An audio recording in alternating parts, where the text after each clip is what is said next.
So one of the great things about living in Virginia is that our planting season lasts pretty much the whole year. But the challenge is that makes us think that we can plant anything anytime, and that's not actually true. There are some things that, really shouldn't do in fall planting that I've learned over the years. So Bonnie here wants to go on a walk. So what we're going to do is we're going to take a walk around the neighborhood, and we're going to show you some stuff that you probably shouldn't do as a fall planting, even though it's an awesome landscape plant. Come on, let's go.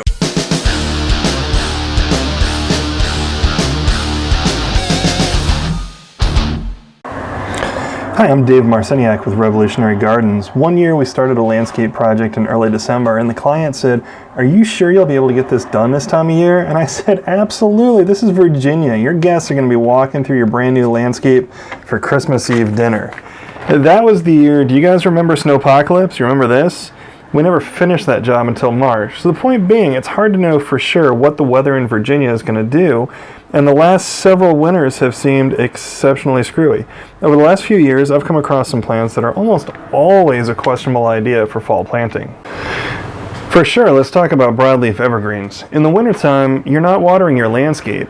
That doesn't mean that the trees and the shrubs aren't still losing water. Winter is known for low humidity and harsh winds that can suck the moisture right out of your plants through the leaves. Over the years, I've had just depressing loss rates on evergreens like hollies, laurels, and like the magnolias that you see here.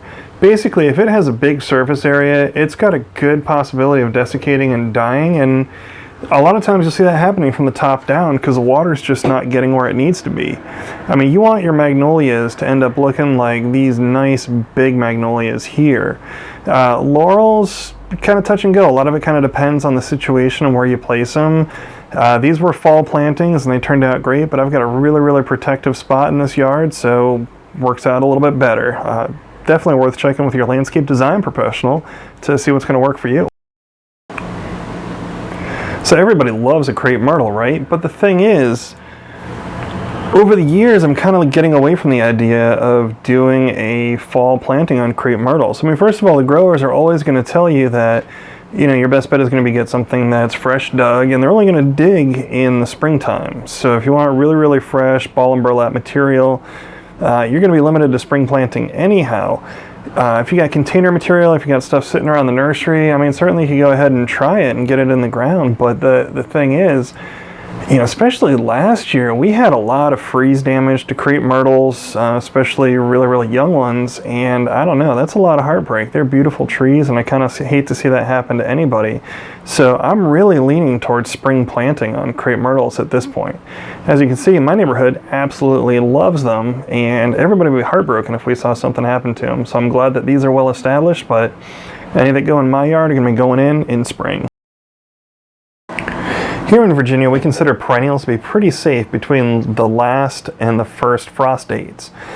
Because of that, I won't plant perennials except the cockroach of the landscape, Liriope, which good luck killing it.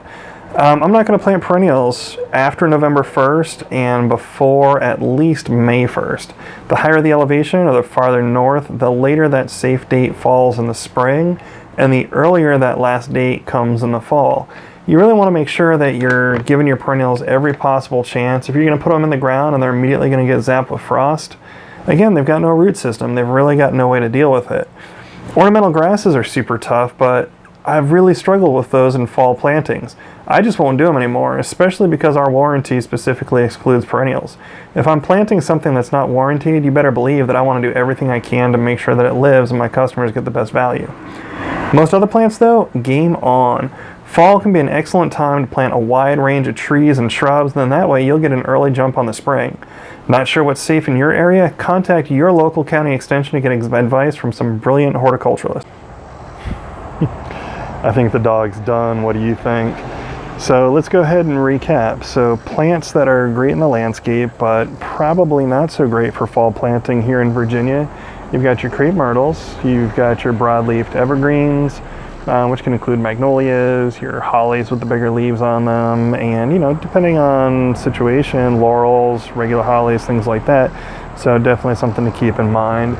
Ornamental grasses can definitely be touch and go, and perennials, well, we talked about the window with perennials. I hope you found that helpful, and just in case you did, which I'm sure you did, go go ahead and click thumbs up below, and while you're looking, go ahead and hit the subscribe button. I got a lot more like this coming. I'm Dave Marciniak with Revolutionary Gardens. Until next time, get outside and play. Thanks for watching.